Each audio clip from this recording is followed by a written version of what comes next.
There we go. We did. We're good to go. We're good to go. Wonderful. Hey, How are Angela, I've got you? all of your, there you go. Get organized. I've got all of your bio and background and so forth, and we've talked a couple times, including with your wonderful partner, Elyse.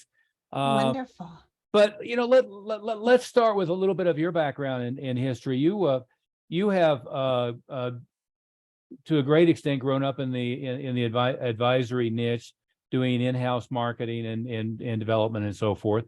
So give us all a little bit of your background from that standpoint, and we'll go from there. Absolutely. First of all, thank you for having me. It's a pleasure. I'm excited for our conversation. I stumbled into the advisor marketing world by accident.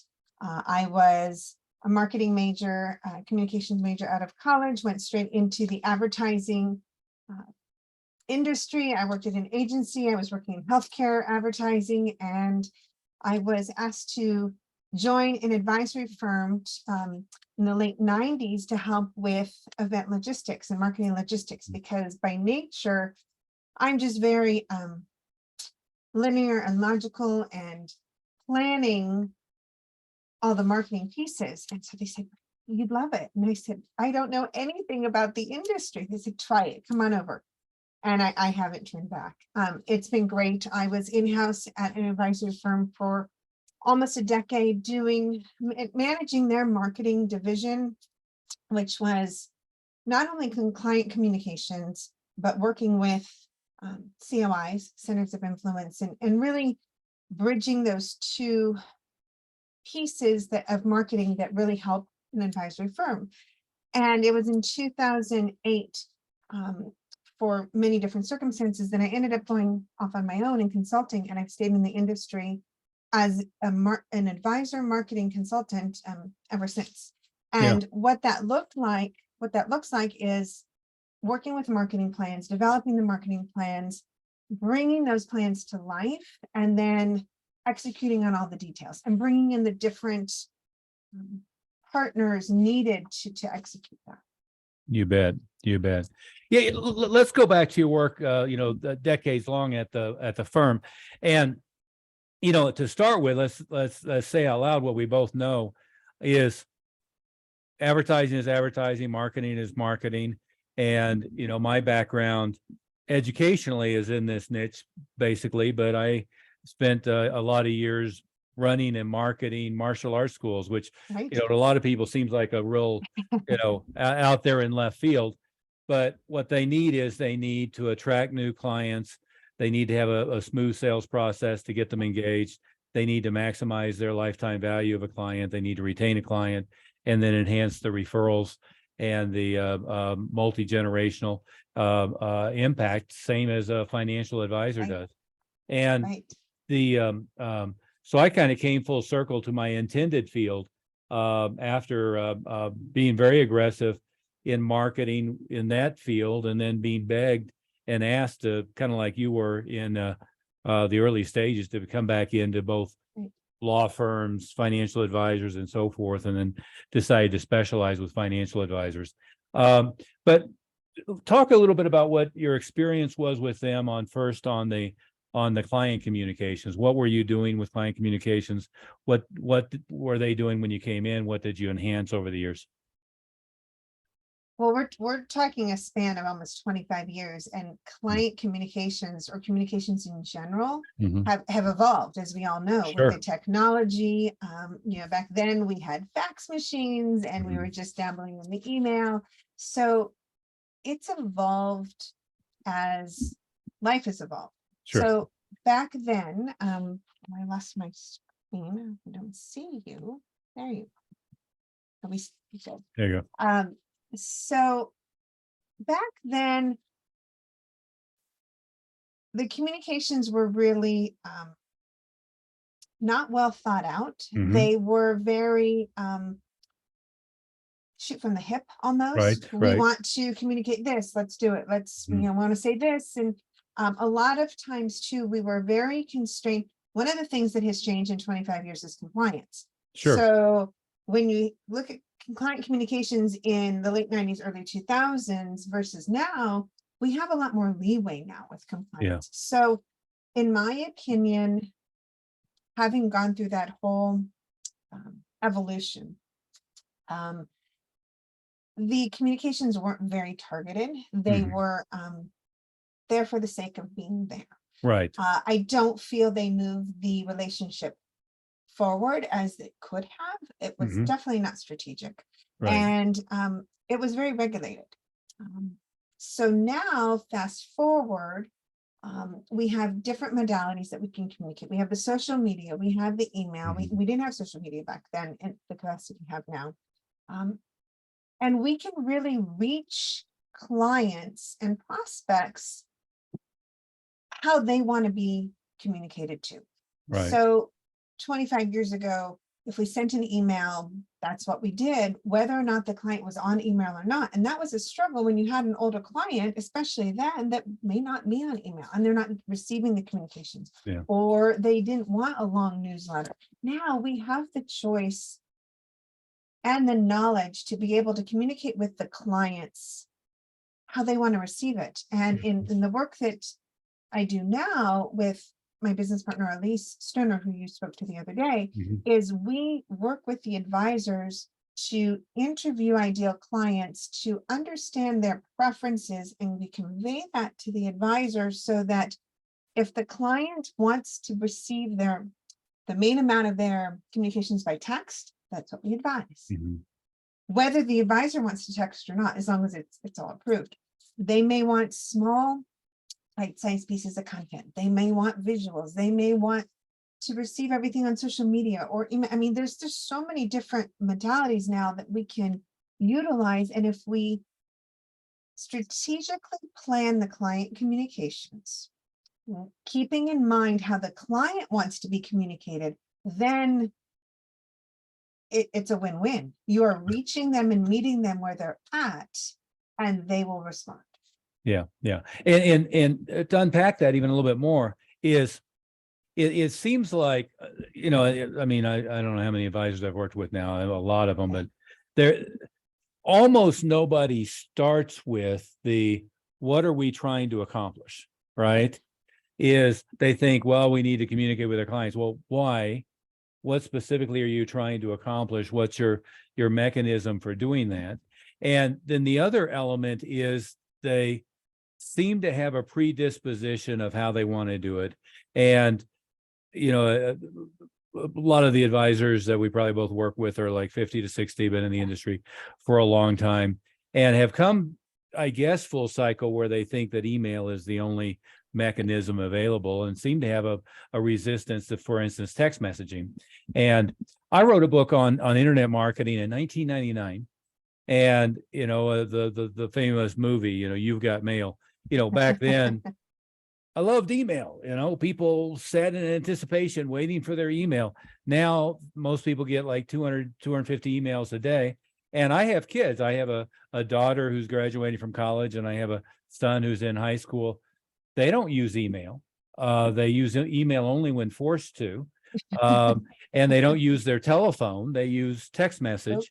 I have Um, one of those too. yeah. And Yeah. I was very proud of her. My daughter actually now, her voicemail on her telephone basically is the same as mine, which is, don't call me. Why aren't you texting me? And so it seems like there's maybe it's generational, but a predisposition that email is the best way to communicate with people, which it seems like on both ends of the spectrum, it's not dead, but it's dying a slow and painful death, in my estimation. And then on the other side, most importantly, what you addressed is why. What's the why? What are we trying to accomplish? And when I work with somebody, I say, well, let's start with referrals. So if you have somebody you sold an annuity to 3 years ago and you haven't communicated with them regularly since, of course you're not going to get any referrals, but you're Right. also not going to get any additional business. They're just gone. They forgot who you are, right? So part of the communication, even if you're meeting with somebody face to face twice a year to do updates and reviews, part of it is about when they're in a situation where a friend, business associate, family member need your services, for you to be top of mind, right? So Absolutely. therefore, I need to be in some way in front of you every week, preferably more often than that, ideally, I'd like to have your book on their desk. I'd like to have, a postcard you just sent them, an invitation you just sent them, you're in their email box, etc. So if one category is to generate referrals, and then another category is to maintain their business and expand, I was privy to an internal review that was done by Northwestern Mutual for their private client group. And their data was approximately 60% of clients of advisors aren't particularly impressed with their current person. Right. And that a third of them were Absolutely. thinking about leaving Or it they anyway. diversify. Yeah, yeah. Well, yeah, or they're giving this person a little bit, this person a little bit, Yeah. this person a little Yeah. bit, and right. And to me, those were pretty stark. I mean, now most advisors year over year turnover really isn't that much, but if I'm in the 60% who's not that impressed with you, not you personally, but their advisor, I'm sure not going to be rushing out to recruit my friends for you. I'm certainly not going to be thinking, well, my business works with a lot of people who needs this. How could we work together? They're not going to be thinking those things. And then on the other side of the communication is the expanding and developing that relationship with the client. And so one of the things I know that you do extensively with your clients, but it's the first thing I ask them is, how are we going to do communication to stay top of mind?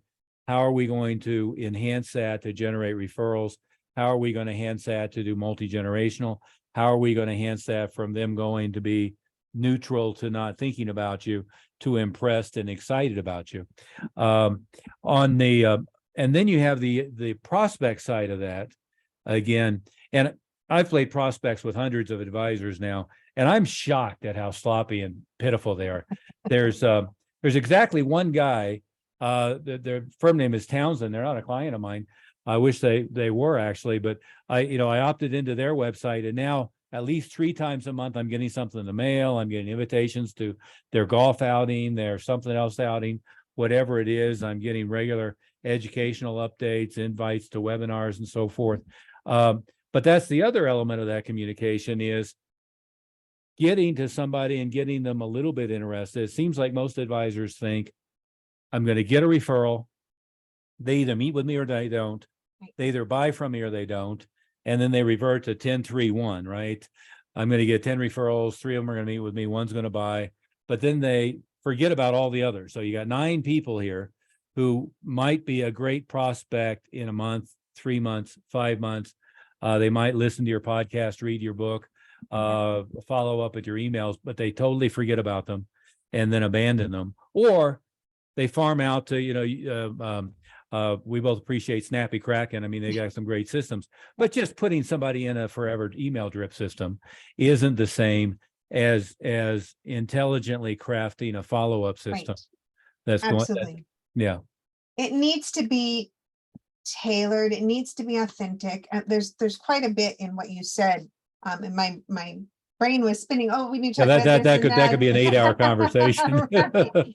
There's a couple pieces there. One is you were talking about how email is dying a slow death, and yes, it is. However, it meets certain demographics where they're at. I prefer email for certain things as opposed to Sure. text, because then I can save it and I can refer back to it because I get so many texts that gets lost. But if you're hitting the younger generation, maybe the adult children of your clients, they want text or they want it on social media. So you really have to, it can't be one size fits all. So you need to layer the different modalities that reach all the different clients and prospects you're trying to target. You bet. So in our plans that we develop, we'll look at social media, we'll look at email marketing, we may look at text marketing, we'll look at blogs, we may look at speaking engagements, and really the first place we start after we deliver a marketing plan is we work with the advisor to segment their list. You bet. You segment it because you're not going to send one email blast to hit everybody, because if you have, let's say you have 2 ideal clients and you're working with pre-retirees and also college planning families. The college planning family is not thinking about retirement, and the retirement family, unless they have grandkids going into college, does not want to they don't want to hear the college planning Yeah. advice. You have to be really targeted, and you have to layer those different strategies to really have the 1-2 punch, Yeah. to really reach them where they're at. And there also is a fine line, as you were saying, when you were subscribing and then you're receiving all of this communication. When we interview ideal clients of each advisor, and every advisor's clients are different, Mm. there's a point where too much is too much, and they're going to unsubscribe, and that's off-putting. So that's Yeah. really, you really have to look at the whole picture and who you're trying to reach. And to circle back to where we were a few minutes ago, talking about client communications and how it's evolved over the last 25 years. Up until, so right now, I work with Elyse, and we do strategic marketing planning. And prior to the pandemic, which is when we met, I was consulting and doing marketing plans with advisors based on templates and recommendations that came from coaches, that came from compliance, and everybody did, or the advisory firms were doing their marketing the same way every year, and we were implementing them, and sometimes it worked and sometimes it didn't work. Yeah. And when I started to learn more about the strategy, event strategy and marketing strategy, and putting that into play with what we were doing in the advisor world, which there was nothing strategic about it. No. It's turning it up on its head, which is why we developed custom strategic marketing for wealth advisors, is because there's nothing like that. There's not a process that really looks at who you're trying to target and speak to them directly, and then build the marketing based on that. And what was happening prior to the pandemic is, an advisor would do a great party, do a great event, and then, okay, well, is this worth the $5,000 we spent, or we didn't get any prospects, or they didn't bring anybody, or I didn't get any business from it, and then say, oh, my marketing's not. Well, your marketing can work if you're reaching the right people. Yeah. If you're a vegetarian and you go into a steakhouse and they don't have any vegetarian meals, you're not going to return back. So it's you need to speak to the people that are listening. You bet. Well, and to give a different example, I mean, if you're niched and you're working with dentists, and then you're also working with maybe people who share your hobby. I've seen advisors who dominate the fly fishing market of all things. But then you want to target your communication based upon, you're the expert for dentists, or you're the expert for plastic surgeons, or one thing or another. And then if it's off message, it falls on deaf ears, and in fact does damage to what you're trying to accomplish. The other thing I see, and of course this is endemic in the industry, like in LinkedIn. I think I'm connected with 14,000 advisors in LinkedIn or something like that. All of them post the same crap. It all looks the same. Don't get me started. Oh my God. And every profile picture looks the same. I stole from Tim Ferriss, I don't know if you ever read The 4-Hour Workweek. But he had the typification of, the old fat bald guy in the red BMW convertible. But we've come to think of advisors as they're all the guy in the JCPenney suit sitting behind an oak desk. They all everything's the same. And especially the captive guys who are in the bigger companies, 9,000 people are all sharing the same crap, written by 3 lawyers, and somebody who's 23 years old, just graduated with a marketing degree, has no idea how to make a sale. And it's just pathetic, the state of that. And I'm sure you found that as well, is advisors generally, and you said it, what you were finding pre-pandemic, they're all following the same plan, right? They're following a plan, one that sometimes works, sometimes doesn't work. They're usually focused in on pure belly to belly, face to face sales with kind of begging for referrals, and then maybe they're doing some dinner meetings and buying somebody a steak. maybe one or two other things, as you had mentioned before, circle of influence. So they try to get a couple CPAs or attorneys lined up. Talk about that when you were doing circle of influence marketing, what you found early on in your career, and then how that evolved. Early on in my career working with the centers of influence, it really looked a lot different for a variety of reasons. One was prior to 2008, a lot of advisory firms, and the one that I was with specifically, there were large budgets, so we could take the time to take them to a Lakers game, to have box seat, to get the transportation to go to a private event, to do these big dinner events. And they were very well received.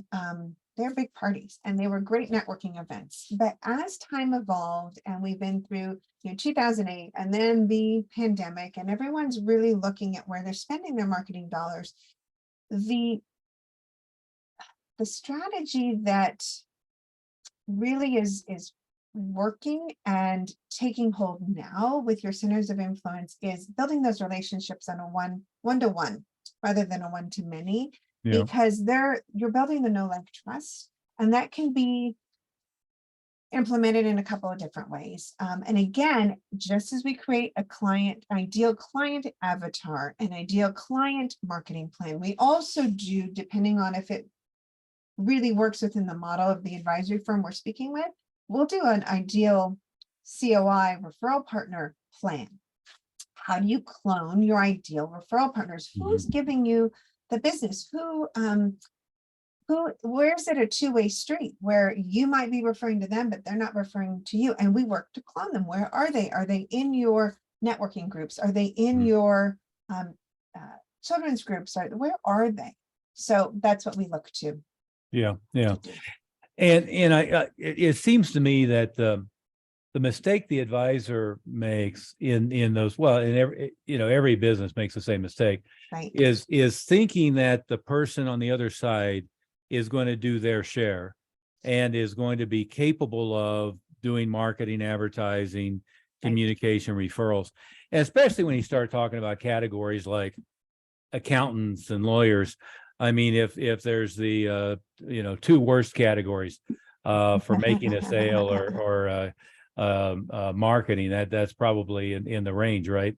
And what I've always found is we've got to basically give it to them lock, stock, and barrel, and expect that, if I'm looking for referrals from somebody else, regardless of if I'm trying to ingratiate with taking them to parties or I'm sending them referrals or whatever, I've got to do all the work in order to facilitate it. And, for me, I'll focus on 5 or 6 things. I just had this conversation for about an hour with an advisor yesterday, which is, let's give them the complete plan and all the copy, everything else. And then we're going to invite their clients to a webinar or to a meeting. Maybe we're going to create a book that's specifically targeted for what their clients' needs are, and he's going to have 10 of them on his desk to do his pass along tools. We're going to give you a bunch of reports on different subject matters that he can give his clients. But you go through the list of one of the ones we were talking about yesterday, and I did a podcast with a couple that are in the what do you call it, Medicare Part D or whatever insurance, and they've got a marketing system down now where they're doing 45 appointments a week with a very high close rate. So I mean, they 150 new clients a month, and they're not doing any financial planning. So if you partnered with them, what you need is, she closes the sale and splits an appointment on your calendar and then just moves it straight from there. And one relationship like that could end up being, 100 million a year in AUM done right or more. So I think that's the mistake people make. They think if I build a relationship, I communicate with them and they like me, that the CPA is going to figure out how to, send somebody business. Or if I incentivize them, you get X amount for every new client I get. The CPA still doesn't. It's a fine line with compliance. You have to be careful on that. Yeah. It depends upon, your situation. But even when you do that, if you're, can structure it that way, they still aren't going to send you clients because they don't know how to do it, right? Right. You have to you have to provide them the tools. Yeah. To do that, whether it's a shareable post or a white paper or whatever it might be. Yeah. And it really becomes, all those relationships are 99.1%, it's 99% you provide them the system, and 1%, they cooperate minimally at best to implement it.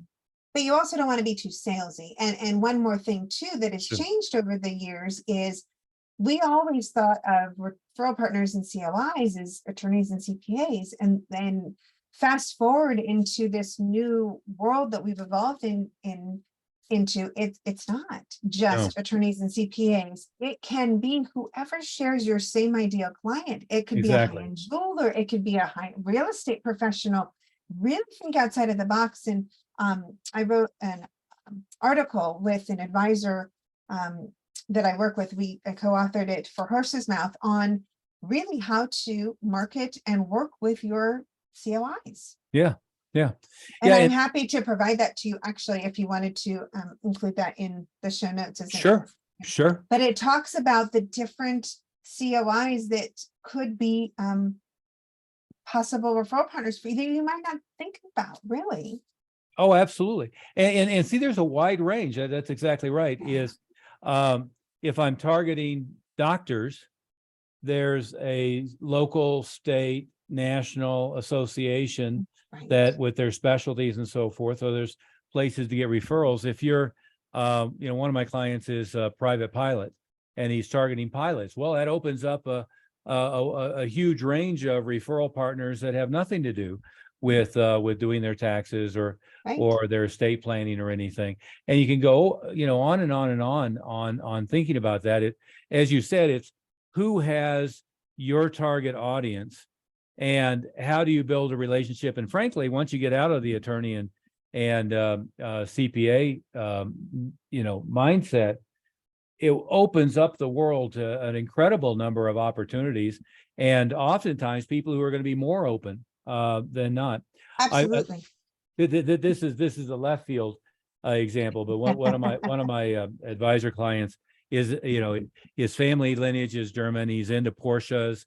He's collecting every iteration of the turbo 911. He's got 2 or 3 of them. I think he's got 3 or 4 now. And I keep saying to him, well, we know where those guys hang out, right?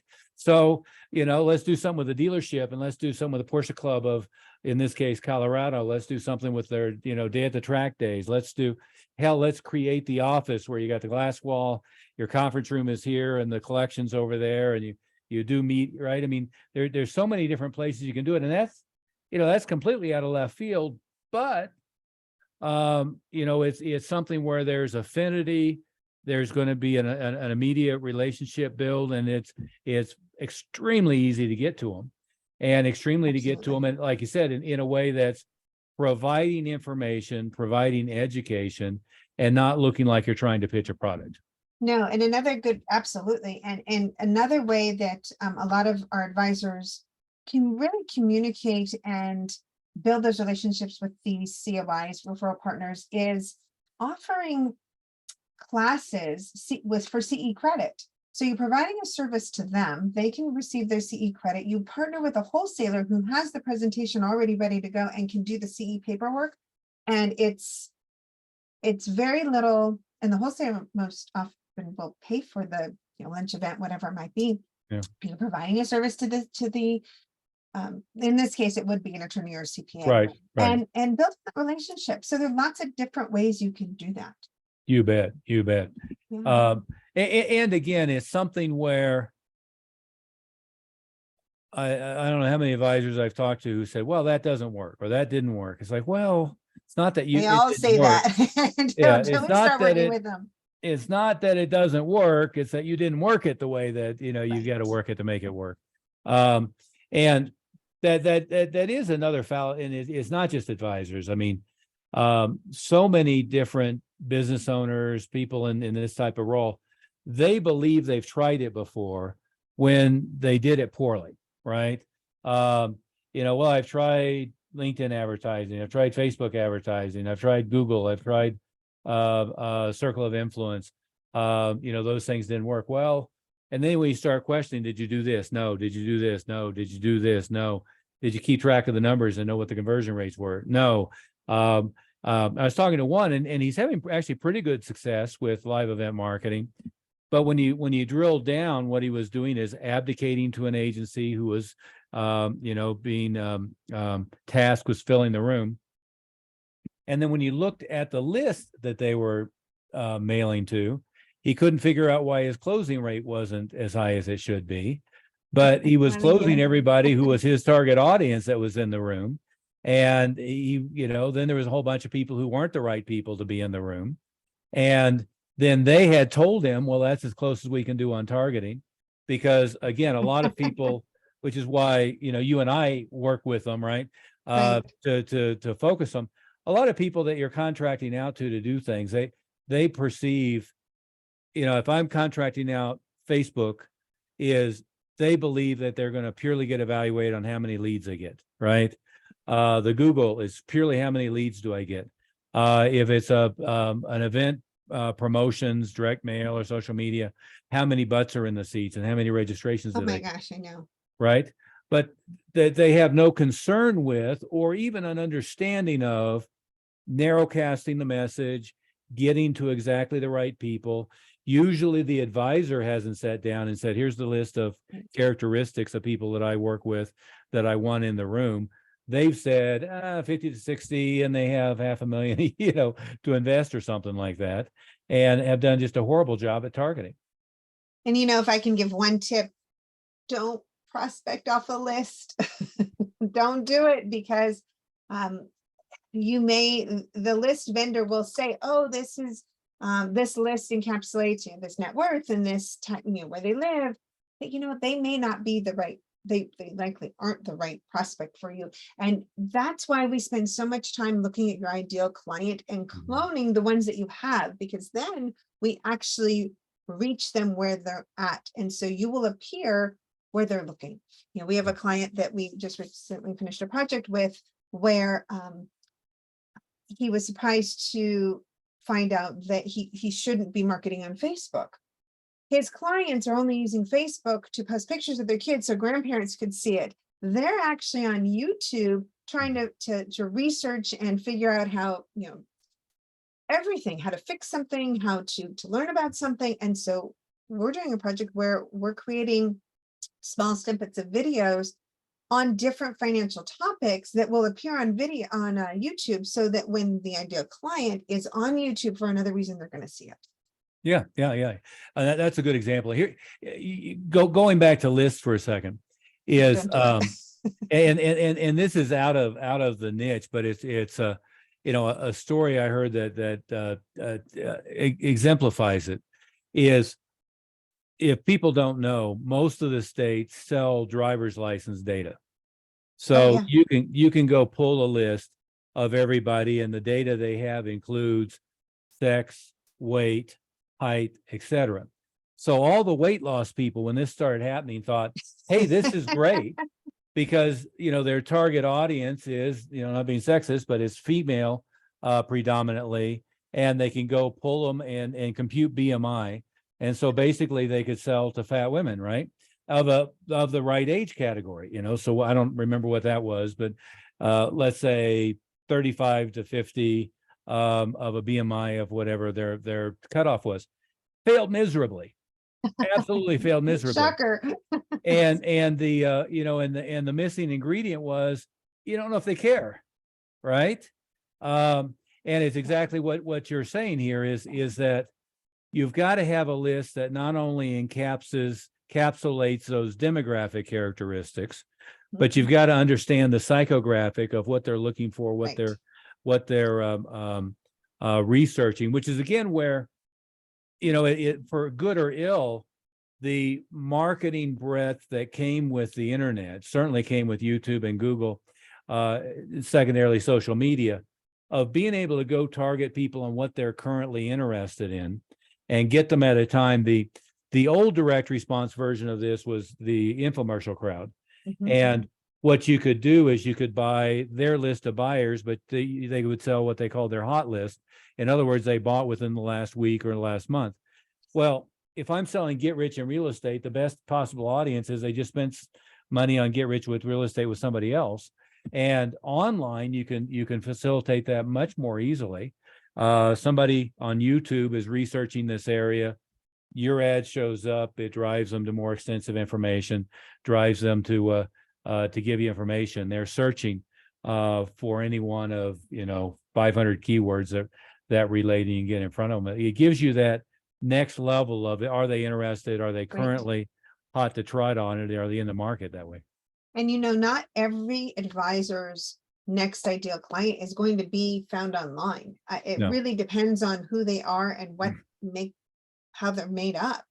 They could be at a networking event, or we're working with a client where the ideal clients seem to be coming to them because of a job change. And they were listening to a session on what to do with their 401k. So that's not online. That is, in the speaking world. So it really, if you've met one advisor, you've met one advisor, because every advisor is different and your clients are different. And that's where we work to create the marketing plan based on many different modalities that will reach the ideal client where they all are at, to differentiate that advisor from the one down the street and the one next door. Because if you're looking for an advisor or want to make the switch, and you're given material from friends, family, colleagues online, and it's all looking the same, how do you decide as a client? How do you decide?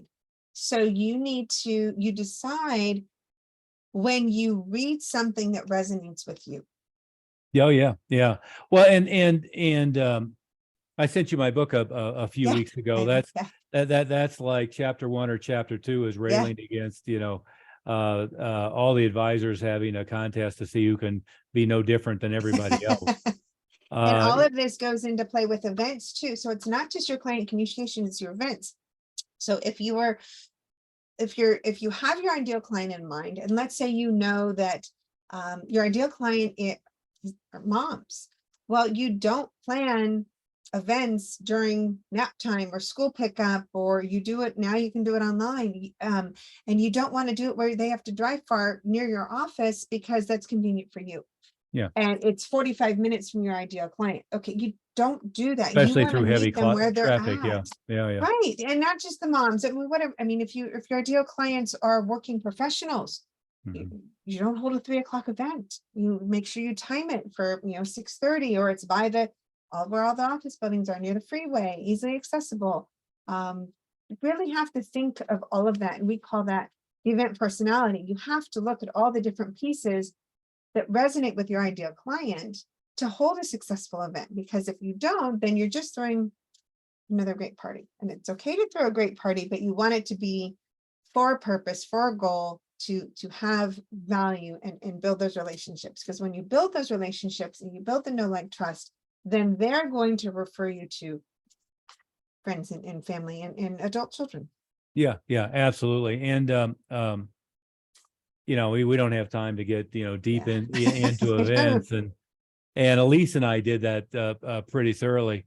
But one of the things that I find that advisors don't get is that when it's a prospecting event. Now, this is not a client appreciation or circle of influence thing, but when it's a prospecting event, they don't get what the trigger points are, and the companies that they abdicate to. And I use that word advisedly because they usually aren't clear on what they're trying to accomplish and delegating a piece of it.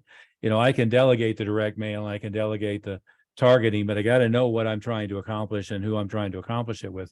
But one of the trigger points that I try to get across is the trigger point is when they raise their hand, not when they're in front of you at the live event. And as you shift to, say, a webinar from a dinner meeting, there's a huge difference in show rate, right?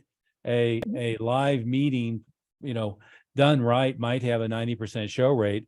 A webinar, you do everything right, you get 40% show rate. But then the thing we miss on that too is on a webinar, they're checking their email and they're checking their text and they're surfing other websites, and you don't even have their full attention.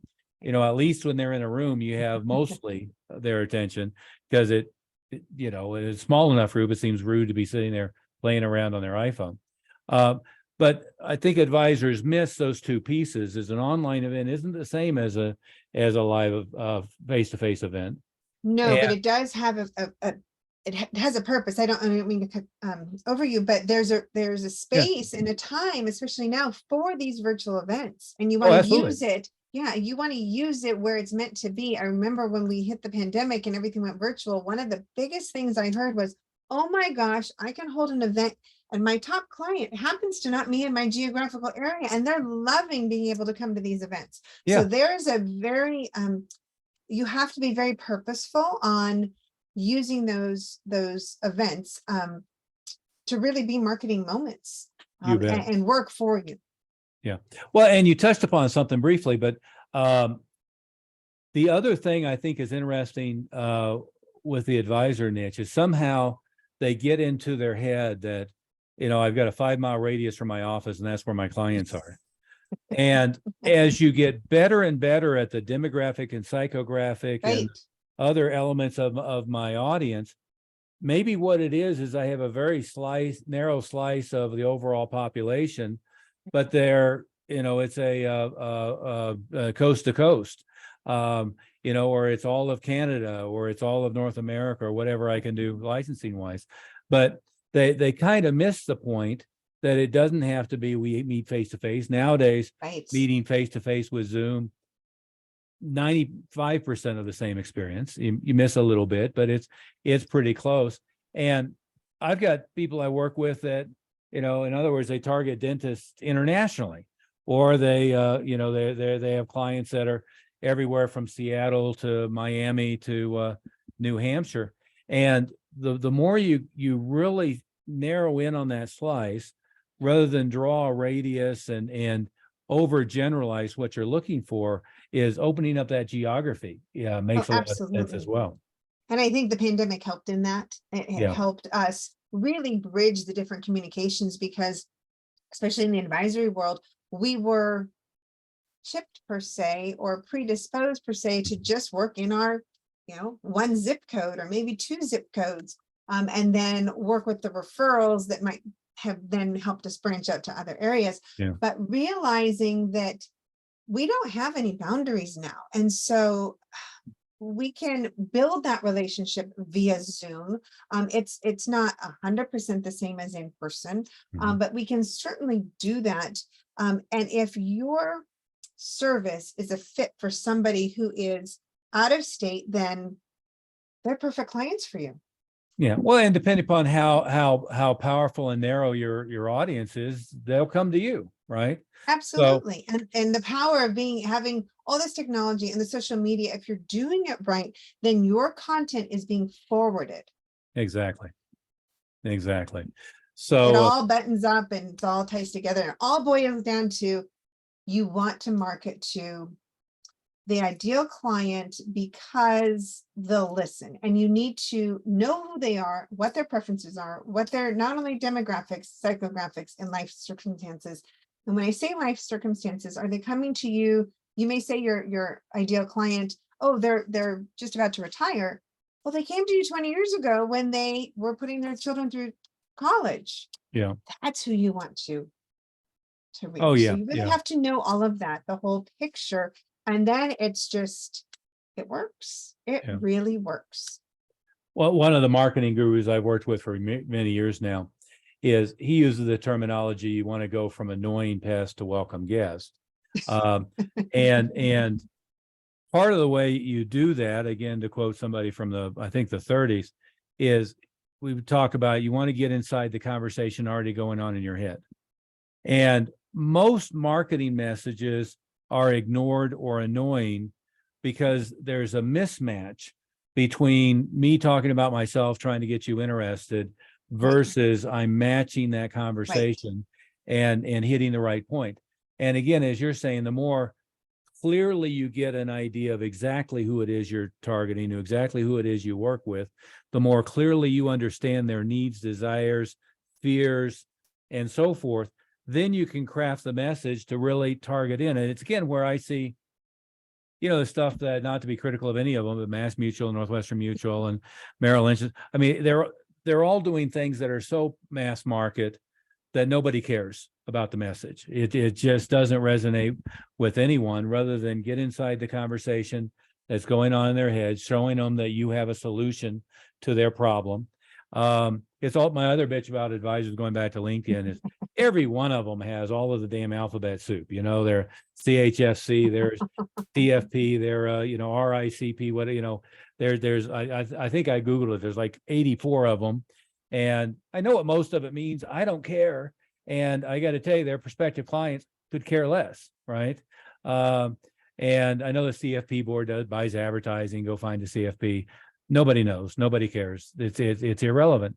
And so what they try to do is try to use that to pitch, rather than really getting deep into what the target audience is looking for. And it's fine to have the credentials on the back end if they click with you, know, like, and respect you, as it's one other element of credibility, and you can show that, but it's not the thing that's going to get them in your pipeline and get them face to face with. Yeah, absolutely. And I'm sure that the advisors listening now, it's like, how do I do that? It was great. How do I target my ideal client? Well, the first place, and this is what we do as a third party, but you can do it yourself. You may not get a lot of the same answers, but you survey your clients, you ask them in your meetings, you have a questionnaire, you learn about them, and then you map it all out and you look for the commonalities. You really do. Yeah. And you build that avatar.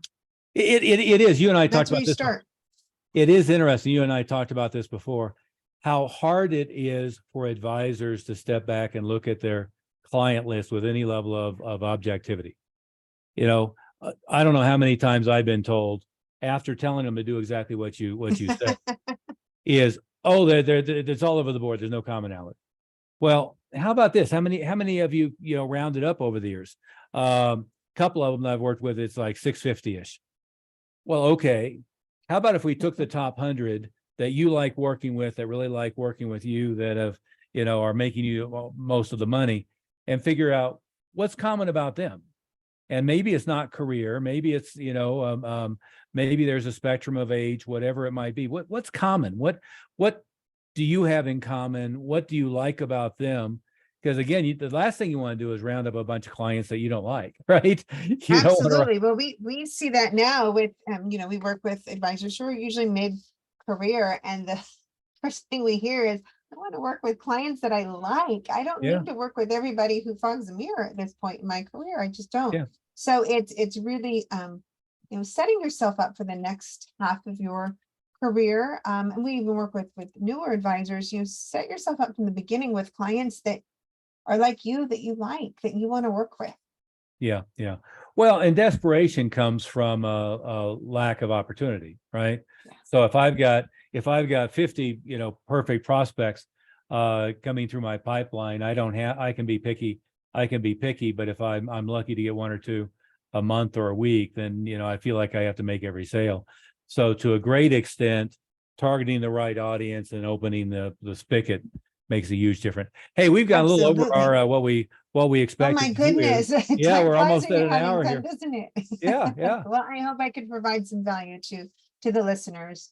I think it's been great, Angela. We could talk about these topics for 8 hours. I don't think anybody would want to still be listening, I know we have nobody who's on the who's looking. Yeah. But thank you for having to add before we wrap up. We're going to have all your contact information.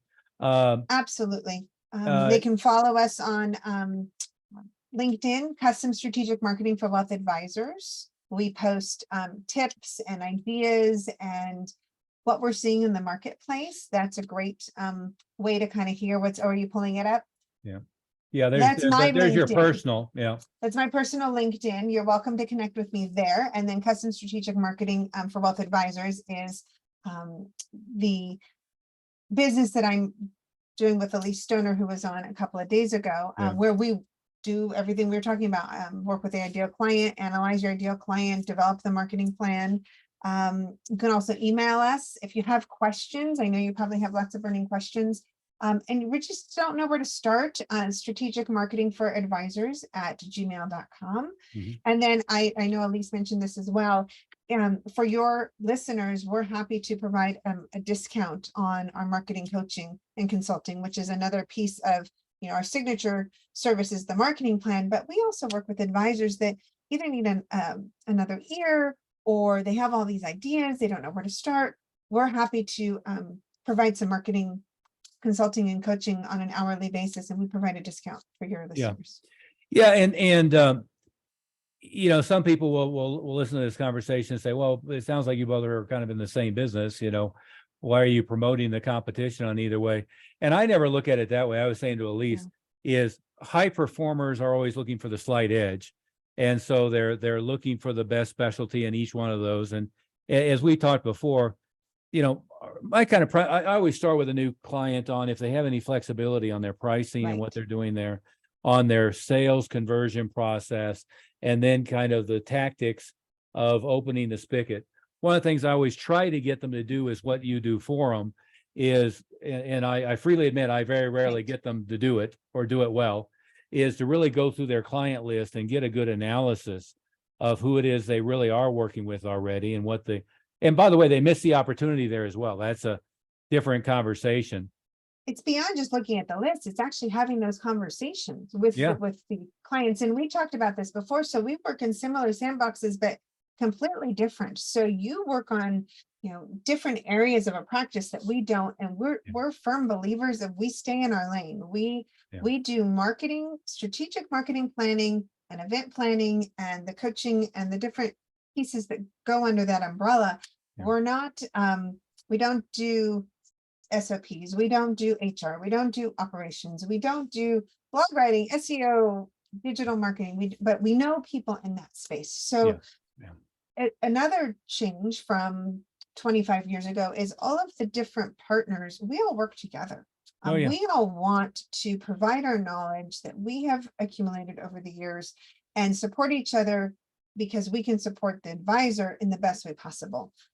We don't look at it as competition. And I've not too charitably publicly called the explosion of consultants is kind of the bozo explosion. But what the bozos are the ones who pitch that they have the one bright shiny object that's going to solve all the problems. We all know that automating LinkedIn contacting works fine. It's not going to solve all your problems. Facebook advertising or effective direct mail to fill them. All of it is necessary. You need to delegate those pieces. You need to first know the overall plan on what you're looking for. But the people who miss the boat are the ones who try to sell an advisor the bright shiny object as the solution to all their problems. And the clients we work with them long term. But what we find is at every level in their career development, they have a different issue, right? At the highest level, your problem is getting things done through people. And most of them are just horrible at management, horrible at leadership, horrible at people training. And at the lowest level, it's having enough new prospects coming into the right group and having a good closing ratio.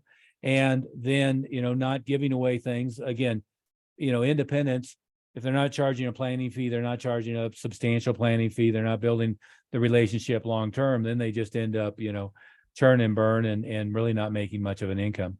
And there's not one size fits all vendor. I mean, you do need to look at working with a business coach, possibly an HR, depending on how big your firm is, and then marketing. You really need to diversify because it is not one vendor fits all. It's just not. And if you find one that says they do it all, they're probably not doing a very good job. They probably do most of it for we tend to farm people out to here's somebody who can do SEO for you really well. And we can give you the template, but here's what your website's supposed to be like. Right. And here's somebody who can do LinkedIn, Facebook advertising for you. And here's somebody who can handle the direct mail as long as we put together the target, et cetera. But most advisors don't even know where to start on who they should be talking to, what they should be doing. I'm happy to point them in the right direction. Well, Angela, we'll have all your contact information in there. I'd love to have very feedback much. on the book. And Oh, I love it. Oh, yeah, yeah. it was great. I read most of it. So you're right on. It's all very targeted, and it really pulls behind the curtain as to kind of all the different pieces that you need to be looking at. Yeah, From yeah. ideal client to, attracting the right person at your events, to you delved in some operation pieces as well. It was a very good read. It's I was talking to Dan Caprell, who's also in our in our niche doing marketing consulting, and he said, well, it's a damn encyclopedia. He said, It is a textbook, yeah. yeah, yeah, It yeah, showed up, I go, what's this? yeah, yeah. But it's an easy read. There's a lot of books that are, especially books done for advisors, that are really a sales letter. This one particularly, I intended it for, the chief Right. marketing officer of the big Yes. companies, and one thing or another is something pretty substantial. But what I find is, whether it's the marketing program we sell or it's the book, that companion piece, really, once an advisor goes through all that, they may have an image of what should be done, but they don't know how to do it. And then it takes somebody like you or me to fill the holes in. Yeah. Well, It great. Thank definitely you very takes a much. village. We'll see if we can. Thank you for having me. You're very welcome. We'll see if we can stop the recording and